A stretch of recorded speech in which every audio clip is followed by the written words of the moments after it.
네, 엔비디아 주가가 1000BDR을 훌쩍 넘어 1200달러를 넘보고 있습니다. 이제 전 세계 투자자들의 관심은 엔비디아 주가가 어디까지 오를지에 쏠리고 있는데요. 지금이 고점이라는 거품음도 있는데 전문가들은 어떻게 보는지 토론해 보겠습니다. 송재경 디멘전 투자자문 투자부문 대표, 반도체를 사랑한 남자라는 책을 쓴 박준영 전 삼성전자 연구원 나오셨습니다. 두 분 어서 오세요. 네, 반갑습니다. 자, 1000BDR 어떻게 될까 했는데 어느새 1100달러를 넘어섰습니다. 이제 1200달러를 넘보는 엔비디아 주가의 폭풍 질주. 자, 이걸 어떻게 봐야 합니까, 송재경 센터님?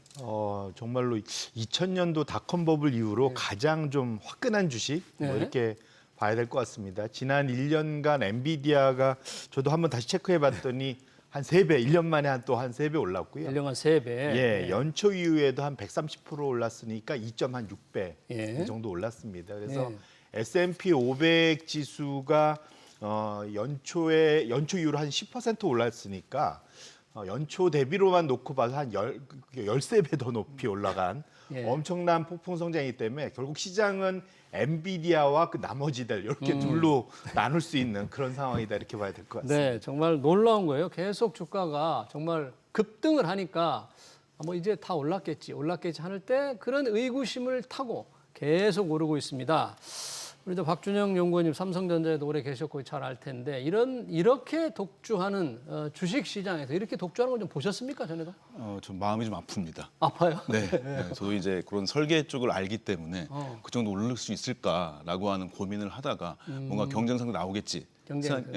지금 나오지 않고 있고, 근데 걔가 그때 이제 게다가 오픈 AI라고 하는 게 시작됐던 게 예. 이제 특히 작년에 됐었기 때문에 이제 시작이라는 거죠. 그 시작 지점에서 저는 시기를 놓친 게 좀 마음이 안타깝다 말씀드릴 수 있을 것 같고. 이게 이제 시작이다. 네, AI 맞습니다. 주도가. 네. 예, 근데 거기에서 가장 중요한 설계를 만든 칩의 GPU의 80에서 90% 정도, 특히 하이엔드 제품 같은 경우는 95% 이상을 거의 독점하기 때문에 엔비디아가 예. 접근이 굉장히 어렵습니다.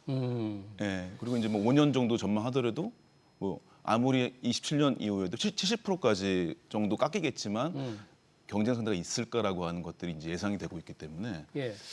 이 참 누가 막을 것인가에 대한 근본적인 의문이 들더라고요. 아니 지금 경쟁 상대가 나오고는 있죠. 뭐 미국의 AMD도 좀 있는 것 같고 어느 정도의 그 경쟁 상대가 쫓아올 수 있는 뭔가 여지가 좀 있는 겁니까? 말씀 주신 대로 지금 상황으로는 없는 것 같고요. 아예 없는 것 같고. 뭐 저는 오히려 이제 기술을 더 잘 아시는 연구원님께서 계시니까 뭐 이제 기술 내용은 어차피 제가 전문 분야는 아니지만 예. 다만 말씀 주신 대로 지금 상황은 너무 그러니까 짧은 시간에 엄청난 경쟁이 동시다발적으로 벌어져서 이게 돈이 될지 안 될지는 일단 나중 문제고 예. 주요 경쟁자들이 여기서 뒤처지면 안 되겠다는 생각 때문에 약간은 좀 뭐랄까 절박감에 투자들을 엄청나게 하고 있다. 전 개인적으로 그렇게 보고 있습니다. 예. 근데 여기서 이제 말씀 주신 대로 이후에 이제 경쟁자들로 굳이 본다면 말씀 주신 AMD를 비롯해서 AMD. 네, 예. 그 결국은 지금 그러니까 엔비디아를 제한 나머지들 기존의 이런 GPU 시장에서 경쟁할 수 있었던 업체들이 있었는데 특히 이제 이쪽 분야에만 지금 집중. 짧은 시간에 빨리 갈 수 있는 건 이 방법밖에 없으니까 이렇게 간 것 같은데요. 예. 저는 어쨌든 간에 경쟁자는 당연히 이렇게 높은 마진의 고성장을 하면 누구든 들어오고 싶어 하지 않겠습니까? 네. 그러다 보니까 당연히 이제 경쟁자는 나올 거고요. 그보다는 저는 오히려 더 빠를 수 있다고 굳이 생각한다면 네. 저는 고객들 중에 반란이 있을 수 있겠다. 고객의 반란, 네네. 빅테크 이런 GPU를 사서 쓰는 빅테크 기업의 반란이라는 건 뭐예요? 근데 무슨 말이냐면 결국은 그 소위 그 대표적인 고객사들이 마이크로소프트, 메타, 아마존, 알파벳 예. 뭐 이런 회사들이지 않습니까? 네. 근데 마이크로소프트야 오픈 AI나 이런 데다 돈을 대고 이쪽에서 이제 쭉 같이 가는 엔비디아하고 이제 어깨 메고 같이 가는 분야인데 예. 그 외 나머지들은 자체 칩 설계를 늘 일정 부분 해왔고 예. 그걸 계속 주도를 하고 있다라는 거죠. 그래서 대표적으로 메타, 아마존, 알파벳 이 세 회사가 엔비디아 매출의 대략 한 25%를 차지하는 걸로 알려져 있습니다. 예. 그런데 여기가 지금 공공연하게 우리는 자체 칩 개발을 하고 있다라고 얘기를 하고 있고 예. 결국은 이들이 만에 하나라도 일부분 성공을 해서 빠져나가기 시작하면 이 B2B 업체인 엔비디아 입장에서는 아까 말씀드린 25%나 차지하잖아요. 예. 이 중에서 일부라도 빠져나가면 현재의 고성장에 좀 치명적인 그런 그 치명상을 입을 수 있다는 측면에서는 엔비디아가 지금은 정말로 뭐 천비디아, 뭐 갓비디아 엄청나게 대단하긴 하지만 예.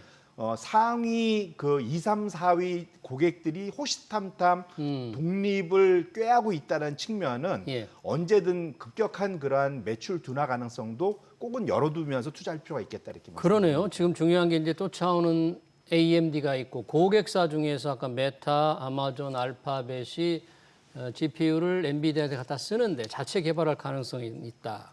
그게 과연 언제쯤 올 거냐잖아요. 네. 뭐 바로 닥쳐올 건지 아니면 아무리 노력해도 2년 3년에 걸릴 건지 기술적으로 볼 때는 혹시 이 커스터 고객사들의 쫓아오는 발걸음 네. 어느 정도 걱정해야 될 정도예요, 엔비디아가?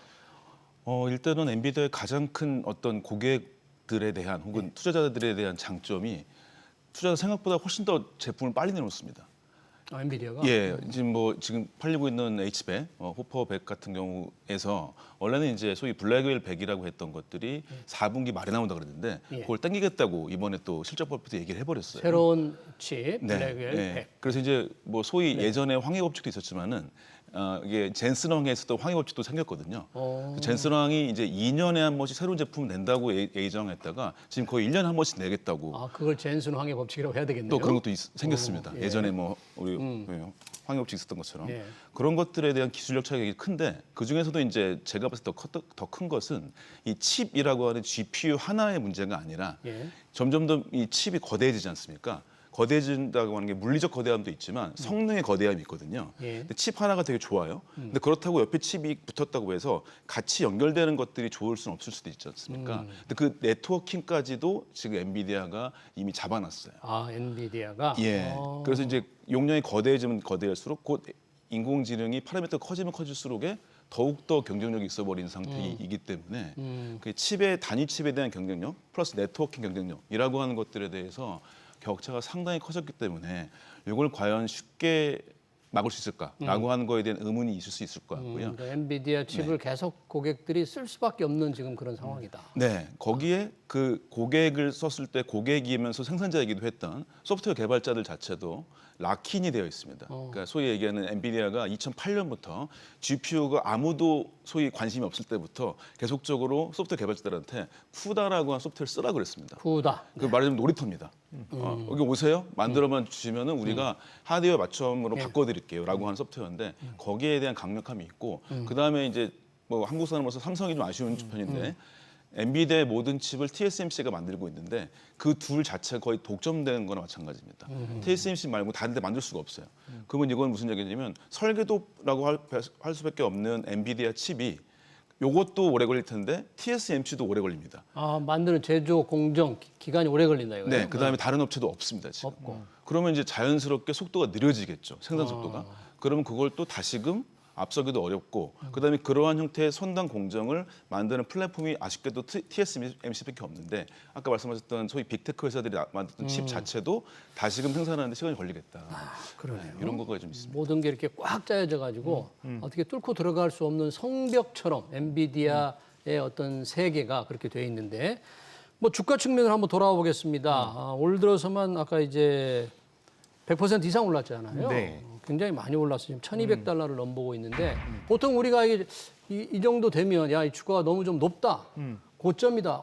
모든 주식이 끝까지 오를 수는 없잖아요. 이제 그럴 때 과연 고평가돼 있다고 봐야 될까 말해야 될까? 이 판단 기준으로 볼 때 각종 지표로 볼 때는 어떻게 이제 정말로 이제 그 고평가의 대명사가 또 돼가고 있는 것만은 분명 같습니다. 네. 굳이 좋게 표현하면 명품주, 명품이란 걸 뭐든 똑같은 그런 같은 제품이라도 비싸지 않습니까? 이제 예. 비싸다라고 봐야 될 것 같은데요. 가장 큰 이유는 말씀 주신 대로 이익 성장이었습니다. 예. 그래서 작년 한 해 동안 그 재작년에 비해서 엔비디아가 거의 한 600% 그러니까 7배 이익 성장을 했었고요. 이익이 예. 지금 1, 4분기 실적이 발표됐지만 지금부터 내년 초까지 나올 이익은 지금보다는 한 작년보다는 한 2배 정도, 한 90% 정도 예. 성장할 것 같고 그 다음에는 한 이제 20%로 좀 떨어질 걸로 예측을 하고 있습니다. 그러니까 앞으로 한 2배 정도 이익 증가율. 예. 네. 그리고 그 다음에는 한 이제 20%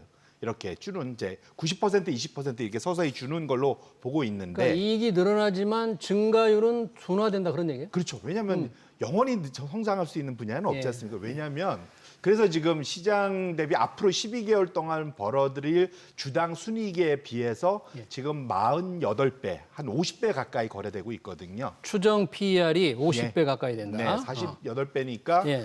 지금 그 S&P 500이 한 22배로 거래되고 있고 22배. 그다음에 M7 예. 우리가 잘 아는 빅테크 7개 종목. 예, 그들의 평균이 한 35배 정도 되는 거에 비하면 네. 정말로 좀 많이 비싸게 거래되고 있는 건 분명하다는 게 첫 번째고요. 많이 높다? 그렇게 봐야 됩니까? 그렇죠, 많이 그렇죠. 높다? 많이 높죠. 이제 이익 성장률이 엄청나게 이제 계속 나오고는 있지만 예. 그걸 많이 땡겨서 이미 주가도 많이 올랐다. 첫 번째 봐야 될 것 같고 두 번째로는 아까 봤던 이제 빅테크 기업들이 올해 지금 투자하는 것이 아까 그 네 개 분야. 예. 그러니까 지금 메타, 아마존, 알파벳, 마이크로소프트 네 개 합친 것의 캐펙스가 올해 2천억 달러입니다. 우리나라 돈으로 260조 원이거든요. 투자 지출이 이게 260조. 작년에 비해서 거의 2배 이상, 2배 늘었다. 가까이 이렇게 늘어난 상태거든요. 예. 이들이 다 왜 이렇게 갑자기 캐펙스를 설비 투자를 늘렸냐? 다 엔비디아로부터 GPU 사와갖고 지금 데이터 센터 만드느라고 지금 돈이 들고 있는 데이터 거거든요. 센터 수요 때문에. 문제는 이들이 이걸 가져와서 돈을 엄청나게 계속 잘 벌면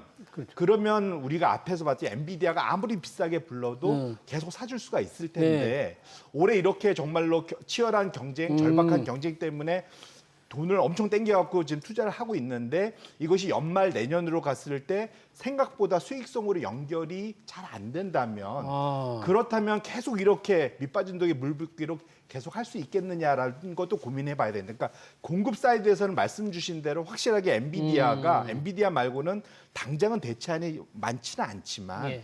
고객사들이 과연 이걸 비싸게 사다가 돈을 계속 잘 벌 수 있는 건지도 같이 체크를 해볼 필요해서 엔비디아의 높은 밸류에이션은 시간이 지나면 지나갈수록 부담이 분명 될 수 있을 것만은 분명하다 이렇게 말씀드립니다. 그러네요. 그러니까 지금 추정 이익을 기준으로 본 PER 주가 수익 비율 현재 기준으로 지금 48배. 네. 네, 우리 자막에는 66배로 돼 있고 현재 기준으로 추정 이익으로 보면 네, 그게 맞습니다. 과연 약간의 조금 다른 빅테크 빅7에 비해서 조금 높다 이렇게 볼 거의 수 한 있고. 뭐 60, 70% 이상 프리미어로 거래되고 있죠. 그리고 엔비디아의 GPU를 사서 쓰는 빅테크 기업들이 투자를 늘리고 있는데 늘린 투자로 돈을 벌어야만 지속적으로 GPU를 살 것이다.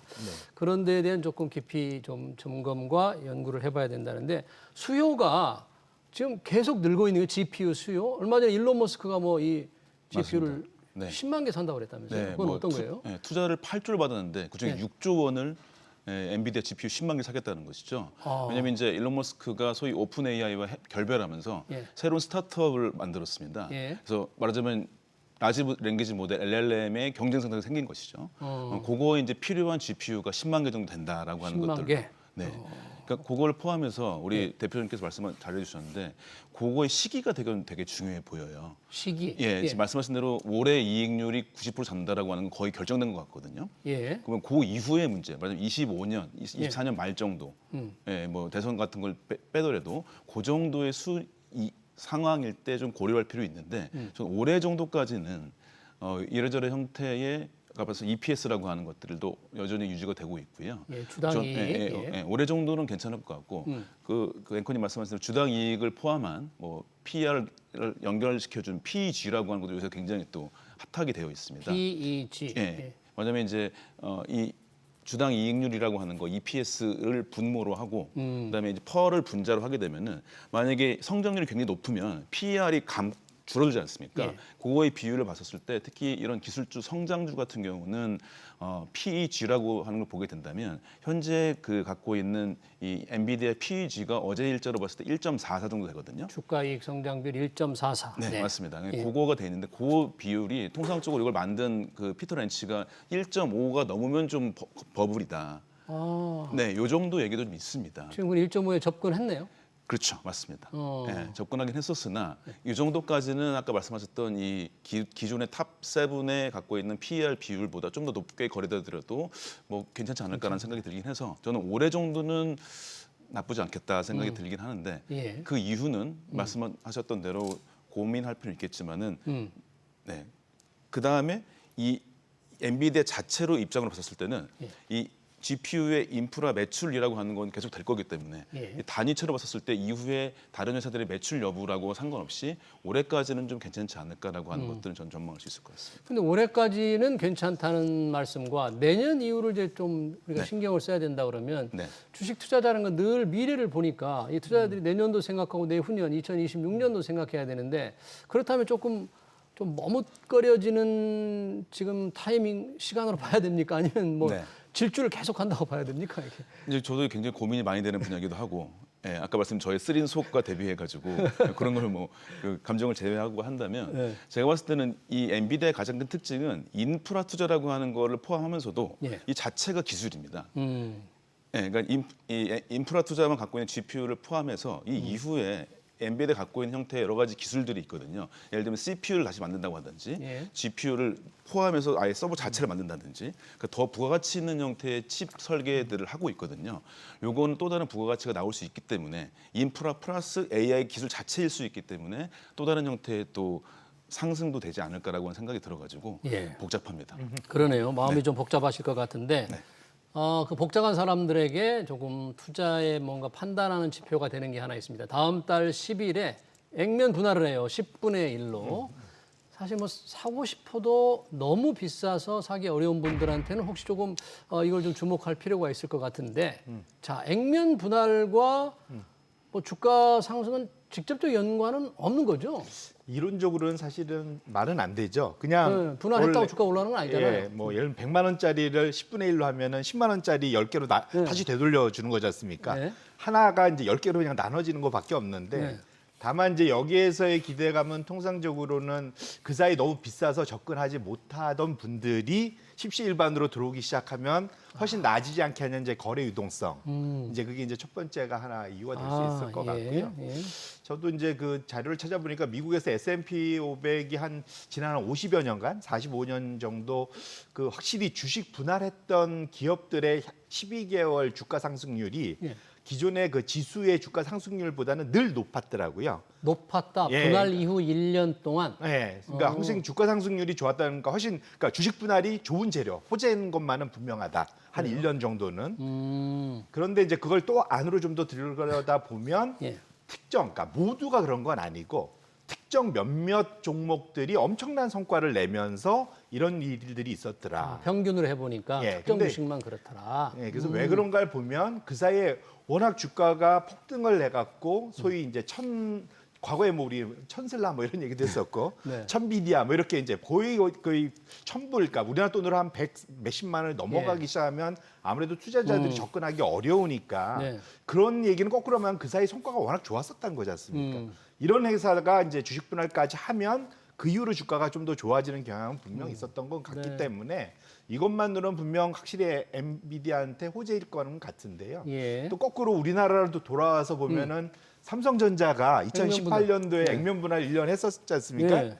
그때 50대 1로 했었는데 오히려 그때 지수보다 못했었습니다. 지수보다 못했으니까. 그때는 이제 워낙 또 업황이 안 좋았었기 때문에 사실 그런 그래서 액면 분할 자체가 사실은 어떤 좋은 성과를 보인다기보다는 그것이 액면 분할 할 만큼 주가가 많이 오를 정도로 업황이 좋다는 거에 좀 더 초점을 맞추실 필요가 네. 있고 이후로도 이 엔비디아의 그런 분기 단위 전분기 단위 높은 고성장 네.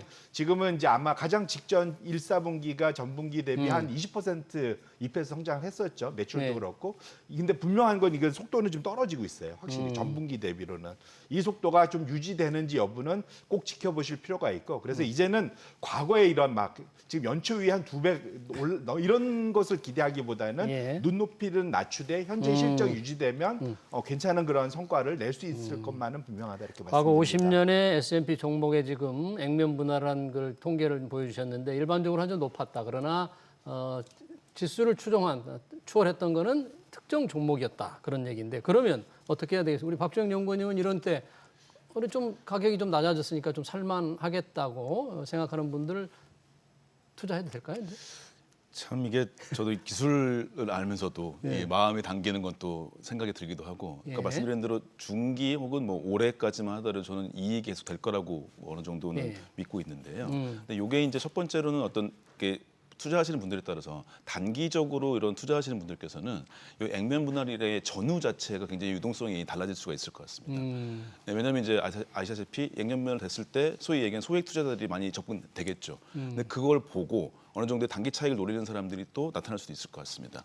예, 그런 거 약간 좀 뭐 한 주간, 2주간 정도의 약간 소위 얘기하는 변동 폭락 같은 것들은 이익 있을 수 실현하는 분들이 많을 거다. 네, 그런 맞습니다. 얘기죠. 그 기회에. 네, 그렇습니다. 그런 것들을 혹시라도 당할 수도 있기 때문에 그거에 고민도 될 수 있을 것 같기도 합니다. 예, 상당히 어떻게 해야 될지는 조금 아직 방향을 좀 잡기 어려운데 일단 엔비디아 주가가 좀 고평가냐, 거품이냐 아니냐 관련해서 빅테크 기업들도 그런 지금 얘기가 있어요.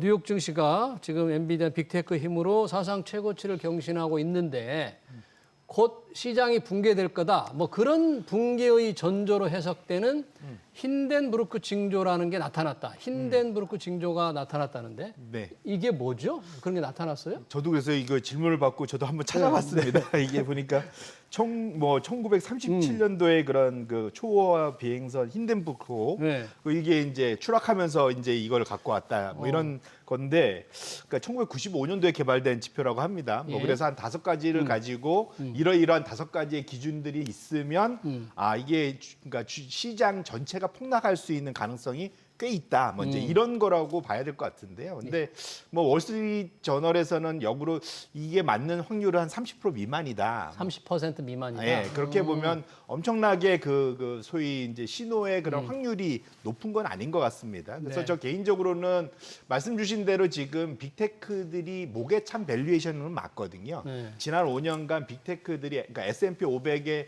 그런 그 정보 기술 쪽, 기술주 업종의 평균 선행 PER 레인지가 낮을 땐 18배에서 높을 땐 한 30배로 거래됐는데 지금 이제 아까 봤듯이 한 30배가 넘어가고 있지 않습니까? 그러니까요. 목에 꽉 찼어요. 이제 실적이 올라가야만 그거 맞춰서 주가가 꾸역꾸역 올라갈 수 있는 정도밖에 안 되는 거죠. 그러니까 예. 이제 주가 모멘텀 많이 둔화되는 측면에서 거꾸로 말하면 악재에 좀 더 민감할 수는 분명 있을 것 같습니다. 예. 그래서 이제 제가 좀 생각하는 이제 악재라는 건 한 3가지 정도 되는데 뭡니까? 확실히 이제 고금리가 장기하다 보니까 크레딧 이벤트들, 소위 부도, 기업들의 기업들 부도. 또 내지는 소비자들 예. 이미 지금 미국에서 아까 우리나라도 뭐 PF 때문에 지금 예, 저축 연체율이 기업들 높다. 연체 늘고 지금 미국도 지금 장기 연체들 엄청 늘고 예. 있거든요. 이런 것들이 혹여나 이제 소비 침체로 연결될 수 있을까라는 걱정 좀 해보실 필요가 있을 것 같고요. 두 번째로는 엔캐리 트레이드입니다. 엔캐리 트레이드. 예, 전 세계 미국 다음으로 유동성을 공급한 게 싼 엔화 금리로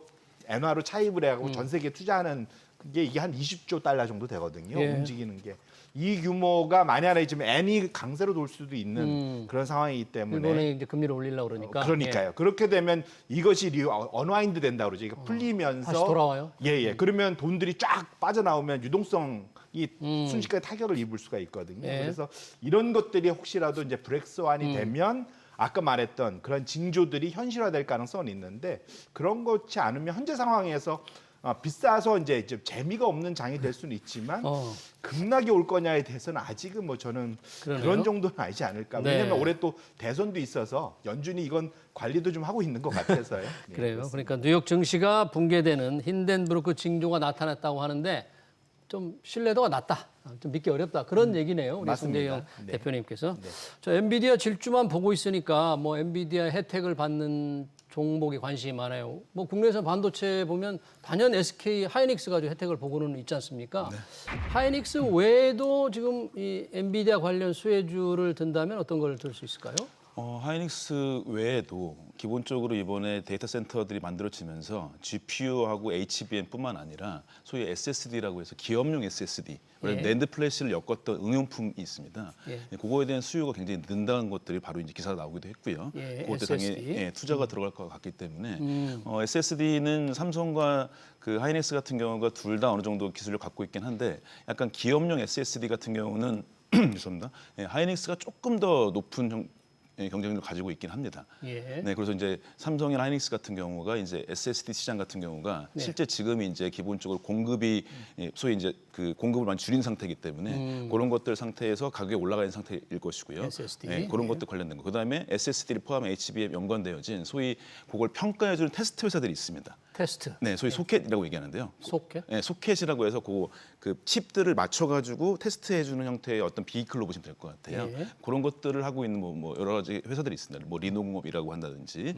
그런 회사들이 어느 정도 수혜가 있지 않을까 볼 수도 있을 것 같습니다. 네. 지금 시장에서는 뭐 한미 반도체가 가장 수혜를 많이 본다. 이게 뭐 HBM과 아주 직접 관련된 장비다 그러는데 이게 거의 독점적 지위를 누리고 있는 겁니까?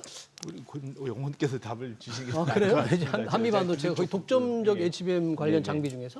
그러니까 이게 이제 두 가지 측면을 좀 말씀드릴 수 있을 것 같고 워낙에 또 그 요새 주식에서 한미반도체의 중요성 많이 말씀하셔가지고 네.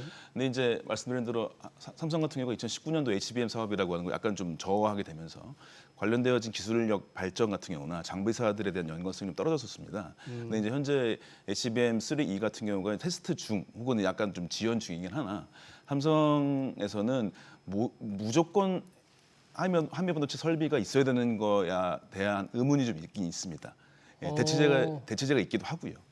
한미 반도체 장비를 대체할 만한 회사가 있어요? 네, 이게 그것들이 얼만큼 수요를 확보할 수 있느냐 문제도 있으나 네. 솔직히 국내에서도 있어요? 국내사도 뭐 말씀드릴 수 없겠지만 비슷한 회사 있긴 있고요. 그다음에 이제 있어요? 기본적으로 테스트 패키지 쪽의 장비들은 일본사들의 경쟁력이 좀 있습니다. 일본. 네네. 그 회사들을 포함하게 된다면 일단은 국내 회사로 봤을 때 대체자라고 하는 것들이 아주 경쟁 상대로 100% 대체 가능하냐까지는 아니더라도 어느 정도의 이 시기를 볼 수도 있습니다. 왜냐하면 이제 약간 보도도 나왔었는데 뭐 마이크론이 실제 이번에 양산 콜을 받았을 때 한미 반도체를 사서 그렇더라라고 하는 거는 시기가 안 맞거든요.